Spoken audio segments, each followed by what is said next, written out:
യോഹന്നാൻ 12:20. ഇപ്പോൾ എൻ്റെ ഉള്ളം കലങ്ങിയിരിക്കുന്നു, ഞാൻ എന്താണ് പറയേണ്ടത്? പിതാവേ, ഈ നാഴികയിൽ നിന്നും എന്നെ രക്ഷിക്കണമേ. എങ്കിൽ ഇത് നിമിത്തം ഞാൻ ഈ നാഴികയിലേക്ക് വന്നിരിക്കുന്നു. പിതാവേ, ഇതിൻ്റെ നാമത്തെ മഹത്വപ്പെടുത്തണമേ. അപ്പോൾ സ്വർഗത്തിൽ നിന്ന് ഞാൻ മഹത്വപ്പെടുത്തിയിരിക്കുന്നു, വീണ്ടും മഹത്വപ്പെടുത്തുകയും ചെയ്യും എന്നൊരു ശബ്ദമുണ്ടായി. അത് കേട്ട് അരികെ നിന്ന ജനക്കൂട്ടം ഇടിമുഴക്കമുണ്ടായി എന്ന് പറഞ്ഞു. മറ്റൊരാൾ ഒരു ദൈവദൂതൻ അവനോട് സംസാരിച്ചു എന്നും പറഞ്ഞു. അതിന് യേശു ഉത്തരം പറഞ്ഞത്, ഈ ശബ്ദം ഞാൻ നിമിത്തമല്ല, നിങ്ങൾ നിമിത്തമാണ് ഉണ്ടായത്. ഇപ്പോൾ ഈ ലോകത്തിന് ന്യായാവിധി ആകുന്നു. ഇപ്പോൾ ഈ ലോകത്തിൻ്റെ പ്രഭുവിനെ പുറത്തു തള്ളിക്കളയും. ഞാനോ ഭൂമിയിൽ നിന്ന് ഉയർത്തപ്പെടുമ്പോൾ എല്ലാവരെയും എന്നിലേക്ക് ആകർഷിക്കുന്ന ഞാൻ അരുളി ചെയ്തു. നിങ്ങൾക്കെല്ലാവർക്കും സംപ്രീതി ഉണ്ടായിരിക്കട്ടെ. വിജയപ്രദമായ 50 നോമ്പിലേക്ക് പ്രവേശിപ്പാൻ ഏതാനും ദിവസങ്ങൾ മാത്രം അവശേഷിച്ചിരിക്കുമ്പോൾ വരാൻ പോകുന്ന 50 നോമ്പ് നമുക്ക് വിജയത്തിൻ്റെ അനുഭവമാകുവാൻ, നമ്മൾ തോറ്റ വിഷയത്തിലെല്ലാം ജയിക്കുവാൻ, നമ്മൾ പബ്ലിക് പരീക്ഷയ്ക്ക് എഴുതി ജയിക്കാൻ വേണ്ടി പൈസ എല്ലാം അടച്ച് ഫീസൊക്കെ അടച്ച് നമ്മൾ ഒരുങ്ങി തയ്യാറായിക്കൊണ്ടിരിക്കുന്നു.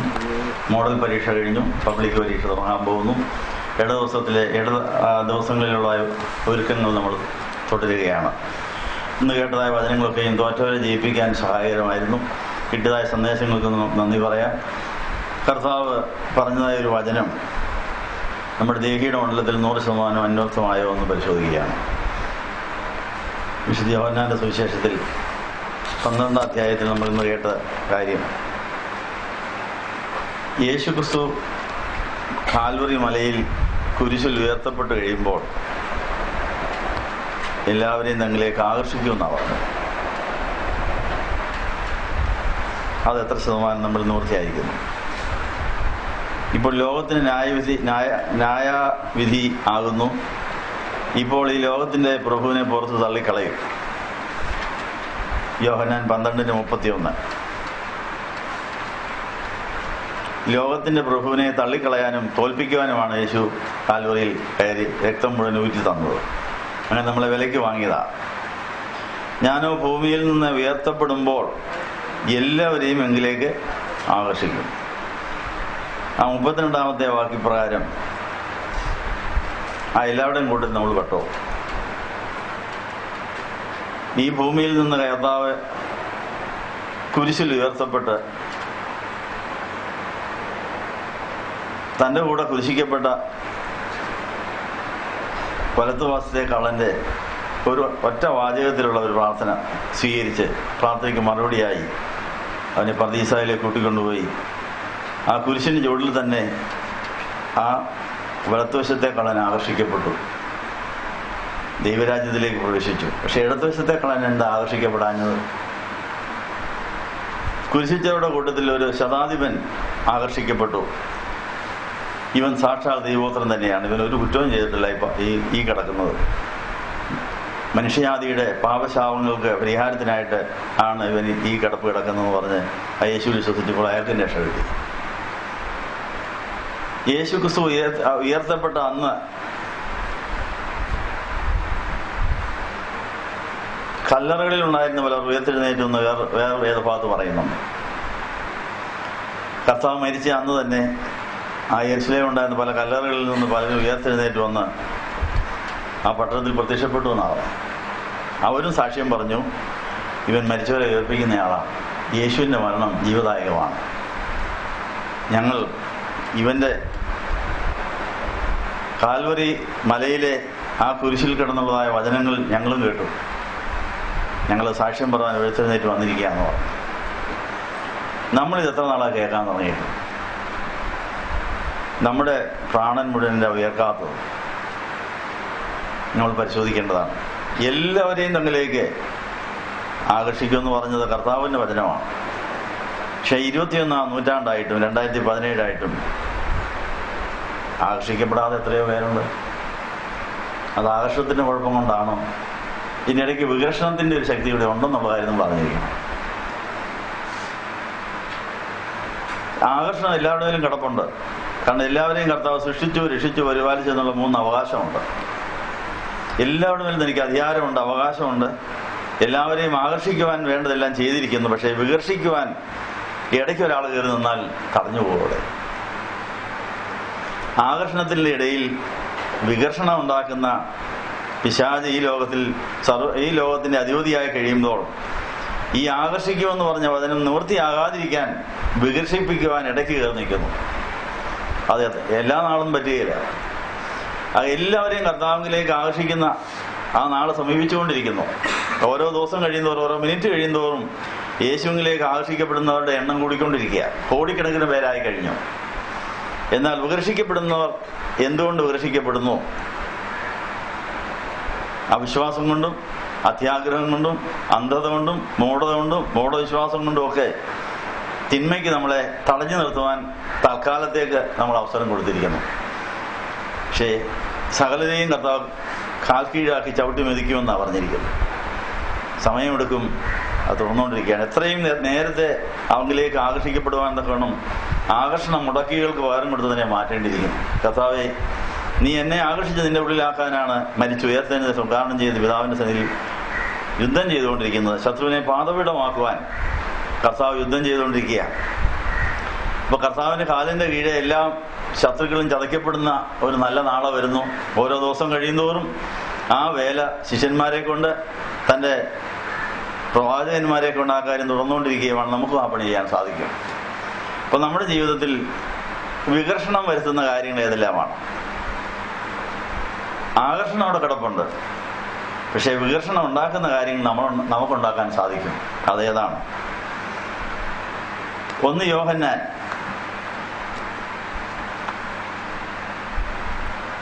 പിതാവിന്റെ ആകർഷണം ഇല്ലാത്തവരാരാണെന്ന് അവിടെ പറയുന്നു.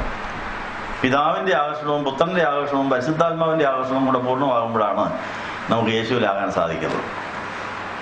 പക്ഷേ പിതാവിന്റെ ആകർഷണം നഷ്ടപ്പെടുത്തുന്ന കാര്യം ഏതാണെന്ന്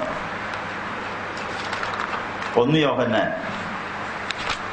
2:15 ലോകം അതിന്റെ മോഹം ഒഴിഞ്ഞു പോകും, ദൈവേഷം ചെയ്യുന്നവനോ എന്നേക്കും നിലനിൽക്കും. പിന്നെ പിതാവിന്റെ ആകർഷണമുള്ളവർ ആരാണെന്ന് എഴുതിയിരിക്കുന്നത്?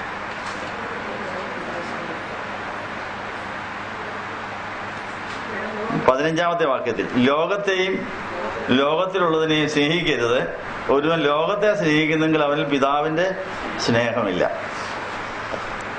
അപ്പൊ നമ്മുടെ ലോകത്തോടുള്ള സ്നേഹവും ലോകത്തിലുള്ള കിടപ്പുമാണ് ഈ ആകർഷണത്തിന് തടസ്സം.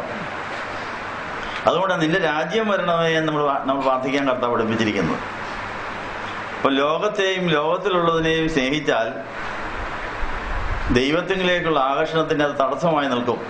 ആകർഷണം അവിടെ കിടപ്പുണ്ട്, പക്ഷെ ഇടയ്ക്ക് തടസ്സമായി നിൽക്കുക. അപ്പൊ ലോകത്തെയും ലോകത്തിലുള്ളതിനെയും വെറുക്കണം.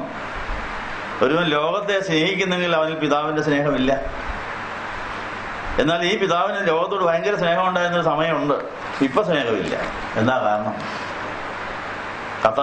ഈ പിതാവിന് ഭയങ്കര സ്നേഹമായിട്ട് പുത്രനെ തന്നെന്നാണ് യോഹന്നാൻ 3:14 പറഞ്ഞിരിക്കുന്നത്. അവിടെ തന്നെ തന്റെ ഏകജാതനായ പുത്രനിൽ വിശ്വസിക്കുന്ന ഏവനും നശിച്ചു പോകാൻ നിത്യജീവൻ പ്രാപിക്കാൻ തക്കവണ്ണം ലോകത്തെ അത്രയ്ക്ക് സ്നേഹിച്ചിട്ട് പുത്രനെ നോക്കിഞ്ഞ് തന്നു.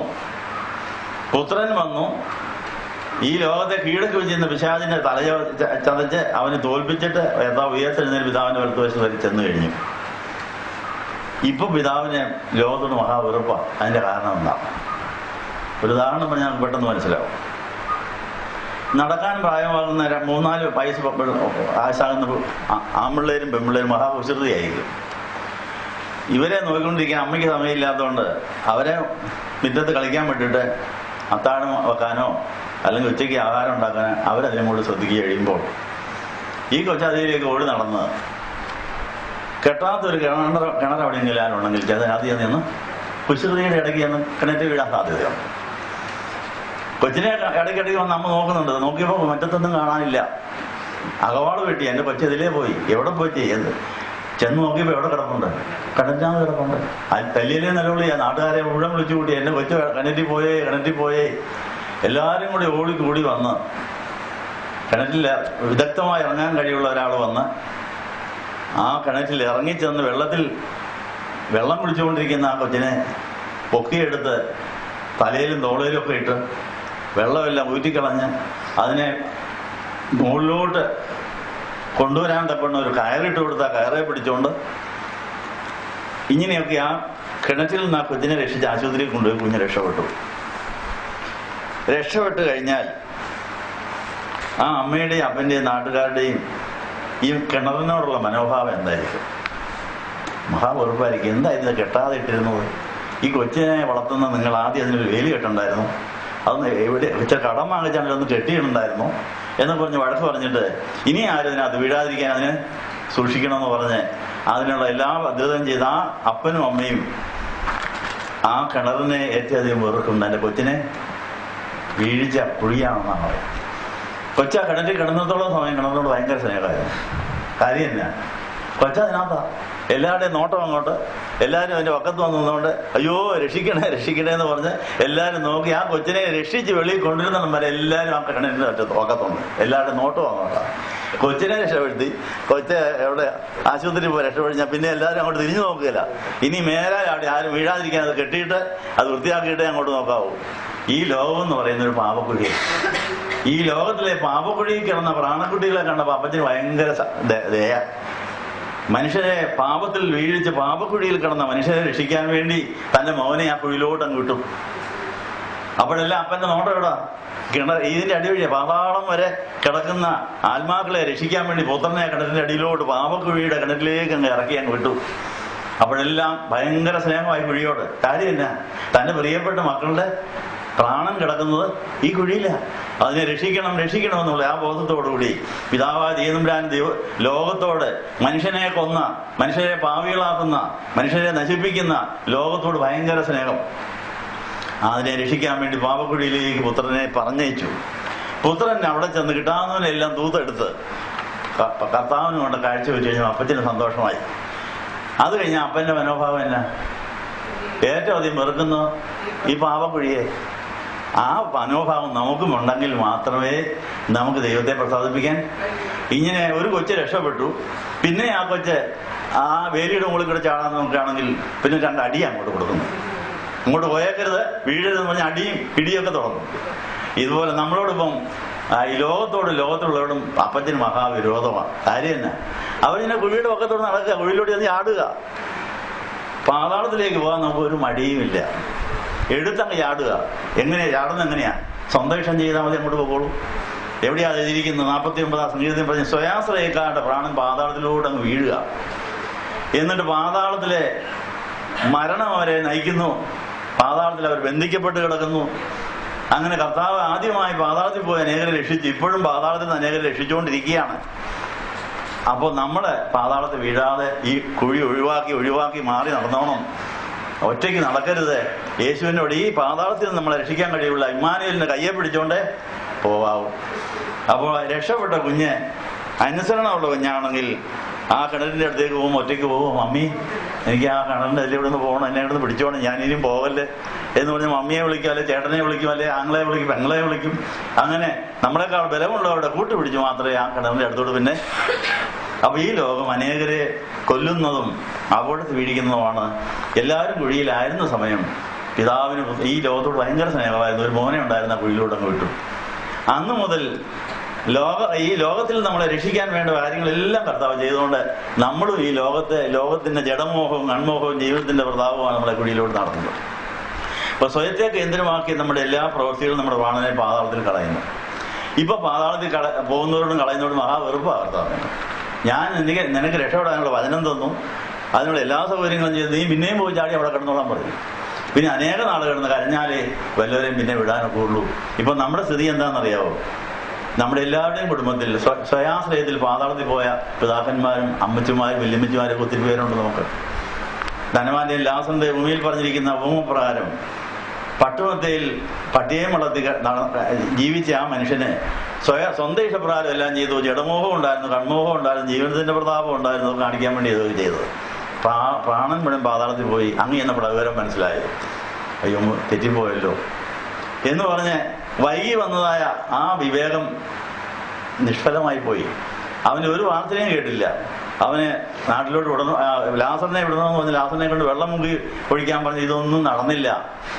ഇതുപോലൊരു കാലം വരാൻ പോകുന്നു. അതുകൊണ്ട് നമ്മൾ എത്രയും വേഗം ഈ ലോകത്തിൽ വെച്ച് തന്നെ മോശയുടെയും പ്രവാചകന്മാരുടെയും വചനം കേട്ട് ഈ ലോകത്തിലെ പാപക്കുഴിയിൽ വീഴാതെ ജഡമോഹത്തോടും കർമ്മോഹത്തോടും ജീവിതത്തിന്റെ പ്രതാപത്തോടും യാത്ര പറഞ്ഞിട്ട് മോഹം ഗർഭം വെച്ച് പാപത്തെയും പാവമെടുത്ത് മണ്ടത്തെയും പ്രസവിക്കുന്ന ഇടമായി നമ്മൾ മാറിയാൽ ദൈവത്തിന്റെ വെറുപ്പ് കൊണ്ട് ദൈവകൃപ നമ്മൾ അകന്നുപോയി നമ്മൾ നശിച്ചു പോകും. ഈ ലോകം കത്താൻ പോവുക, ഈ ലോകത്തെ മുഴുവൻ കത്തിക്കാൻ പോവുക. അതിനു മുമ്പേ നമ്മുടെ പ്രാണനെ മുഴുവൻ സ്വർഗത്തിൽ കർത്താവിനുള്ളിൽ എത്തിക്കാമെങ്കിൽ പുതിയ ആകാശത്തിലും പുതിയ ഭൂമിയിലും നമുക്ക് ഒരു അവകാശം ലഭിക്കും. ഈ ആകാശവും ഭൂമിയും ഒഴിയാൻ പോവുക, എപ്പോൾ വേണേലും ഒഴിയാം. അതിനൊരു പ്രയാസമില്ല. എല്ലാ രാഷ്ട്രത്തലവന്മാരുടെയും പോക്കറ്റിനകത്ത് അവിടെ ബാഗിനകത്ത് റിമോട്ട് കൺട്രോൾ ഉണ്ട്. അത് ഞെക്കിയാൽ മതി. കണ്ണടച്ച് തുറക്കുന്നതിനിടയിൽ ബോംബുകൾ ഓരോ സ്ഥലത്തും പോയി വീഴും. എല്ലാ രാഷ്ട്രത്തലവന്മാരുടെയും ബാഗിനകത്ത് റിമോട്ട് കൺട്രോൾ വെച്ചിട്ടുണ്ട്. അവർ വിചാരിച്ചാൽ മതി, വേണമെങ്കിൽ അയൽ രാജ്യത്ത് മുഴുവൻ ബോംബ് വീഴിക്കാം. പാകിസ്ഥാൻകാർക്കോ ചൈനക്കാർക്കോ റഷ്യക്കാർക്കോ നമ്മളെ കത്തിക്കാൻ ഒരു വിഷമവുമില്ല. അവിടെ ആവശ്യത്തിന് ബോംബുകൾ എല്ലാം സജ്ജമാക്കി വെച്ചിരിക്കുന്ന സ്വിച്ചിട്ടാൽ മതി. എല്ലാ രാജ്യക്കാരുടെയും കയ്യിൽ ഈ സാധനം എല്ലാം ഇരിപ്പുണ്ട്. പക്ഷേ പരിശുദ്ധ ആത്മാവയുടെ കയ്യൊക്കെ പിടിച്ച് ഇപ്പം ഞെക്കണ്ട, എന്താണ് ഈ സംഗീതഭവനത്തിൽ പോകുന്ന അവിടെ നിന്ന് രക്ഷപ്പെട്ടോട്ടെ, ആ പള്ളിയിൽ പോകുന്ന അവിടെ നിന്ന് രക്ഷപ്പെട്ടോട്ടെ, ഈ വേദോസം വായിക്കുന്ന അവരുടെ നിന്ന് രക്ഷപ്പെട്ടോട്ടെ, ഇപ്പം പിടിക്കണം, ഇപ്പം ഞെക്കണ്ട എന്ന് പറഞ്ഞ് പിടിച്ചു വെച്ചിരിക്കുക. കൈ വിട്ടാൽ മതി, ഉടൻ എല്ലാം പൊട്ടിയിരിക്കും, മുഴുവൻ പോയിരിക്കും. അപ്പം ഈ ലോകം കത്തി തകരാൻ പോവുകയാണ്. അത് എപ്പം വേണമെങ്കിലും സംഭവിക്കും. ഈ ലോകത്തിൽ നമ്മൾ രക്ഷിക്കാൻ കർത്താവ് വേണ്ട പുതിയ ആകാശവും പുതിയ ഭൂമിയും അണിയറയിൽ ഒരുങ്ങിക്കൊണ്ടിരിക്കുന്നു. അവിടെ ഒരു 10 സെന്റ് ബുക്ക് ചെയ്യുന്നു. ഇപ്പോഴും ബുക്കിംഗ് ആഫീസും കൂടി ആകട്ടോ. കർത്താവ് ഇത് എപ്പോഴാണ് പോകുന്നത് അറിഞ്ഞുകൂടാ. ഞങ്ങൾക്ക് ഒരു വീടും ഒരു 10 സെന്റ് വീടും കൂടി തരാം. കർത്താവ് ഉണ്ടാക്കാൻ പോയതെന്നല്ലേ പറഞ്ഞത്. എന്നാൽ സമയം കളയണ്ട, എത്രയും വേഗം നമുക്ക് ബുക്ക് ചെയ്യാം. ബുക്ക് ചെയ്തു. ഈ ആകാശം ഇപ്പം ഒഴിഞ്ഞു പോകാനുള്ളതാണ്. പുതിയ ആകാശവും പുതിയ ഭൂമിയും വരുന്നു. അവിടെ കർത്താവ് രാജാവായിരിക്കുമ്പോൾ നമ്മളൊക്കെ രാജ്ഞിയാകാൻ സാധിക്കും. വേണോ? എന്നെ രാജ്ഞിയാക്കണം, ഒത്തില്ല ഒരു ക്ലർക്കെങ്കിലും ആക്കണമെന്ന് പറഞ്ഞാൽ എന്നാ രാജ്ഞിയാകാനത്തിൽ തോഴിയെങ്കിലും ആയാൽ കൊള്ളാം. ഏതായാലും ബുക്ക് ചെയ്തിട്ടേക്കാം. നമ്മുടെ തലകളെ ഉണക്കാൻ പ്രാർത്ഥിക്കാം. ഞങ്ങളെ സ്നേഹിക്കുന്ന ദൈവമേ, നല്ല ദിവസത്തിനായി നന്ദി പറയുന്നു. സകലരെയും ആകർഷിക്കുവാൻ തക്കവണ്ണം പിതാവ് പുത്രനെ ലോകത്തിലേക്ക് അയച്ചു. പുത്രൻ പാതാളം വരെ ഇറങ്ങിച്ചെന്ന് അനേകരെ രക്ഷിച്ചുകൊണ്ടിരിക്കുന്നു. ഞങ്ങൾക്ക് പാതാളത്തിലേക്ക് എടുത്തിയാടാനായിട്ട് ഒരു മടിയുമില്ല, ഒരു കൂസലുമില്ല. ഞങ്ങളുടെ സ്വയാശ്രയം കൊണ്ട് ഞങ്ങളുടെ പ്രാണൻ പാതാളത്തിൽ പോയിക്കൊണ്ടിരിക്കുന്നു. ദൈവമേ, ഞങ്ങൾ പാതാളത്തിൽ പോയ അനേക മാതാപിതാക്കളുടെ പ്രാണൻ അവരിതാ വിഷമിച്ച് വെള്ളം കിട്ടാതെ കരയുന്നു, വിലപിക്കുന്നു. അവരൊക്കെ ഇവിടെ ഇതാ വന്ന് നിൽക്കുക. മക്കളെ, ഞങ്ങൾക്ക് ഇത് കിട്ടിയില്ല, ഞങ്ങൾക്ക് ഇത് മനസ്സിലായില്ല, ഞങ്ങൾക്ക് ഇനി നിങ്ങളുടെ കൂടെ വേണം, നിങ്ങൾക്ക് കൂടെ വേണം സ്വല്പം വെള്ളം കിട്ടാൻ എന്ന് പറഞ്ഞവർ വന്നിരിക്കുക. നമ്മുടെ എല്ലാ വീടുകളിലും വെള്ളം കിട്ടാത്തത് പോയ ആളുകളുണ്ട്. അവർ തീരാത്തോണ്ട് നമുക്ക് സ്വസ്ഥതയില്ലാത്തത്. അവരുടെ അസ്വസ്ഥത മാറിക്കഴിഞ്ഞ് മാത്രമേ നമുക്ക് സ്വസ്ഥത കിട്ടുള്ളൂ. അത് ദൈവം തന്റെ കൃപായുഗം നീളുന്നതിന് മുമ്പ്, അത് തീരുന്നതിന് മുമ്പ് കർത്താവെ, ഈ സ്വസ്ഥത അനുഭവിപ്പാൻ തക്കവണ്ണം ഞങ്ങളിതാ നിന്നിൽ ആശ്രയിക്കുന്നു. ഈ വരാൻ പോകുന്ന 50 നോയമ്പ് നന്മയാൽ തിന്മയെ ജയിക്കുന്ന യുദ്ധത്തിൽ വിജയം കൈവരിക്കുവാൻ, തോറ്റ വിഷയങ്ങളെല്ലാം വിജയത്തിന് ചട്ടുവടിലാക്കേണ്ട ജന്മസാവല്യം ഉടയുവാൻ ഞങ്ങളെ സഹായിക്കണമെന്ന് യേശുവിന്റെ നാമത്തിൽ യാചിക്കുന്നത് പിതാവിനും പുത്രനും പരിശുദ്ധാത്മാവിനും സ്തുതിയേറ്റുവാനായിട്ട് തന്നെ. യജമാനൻ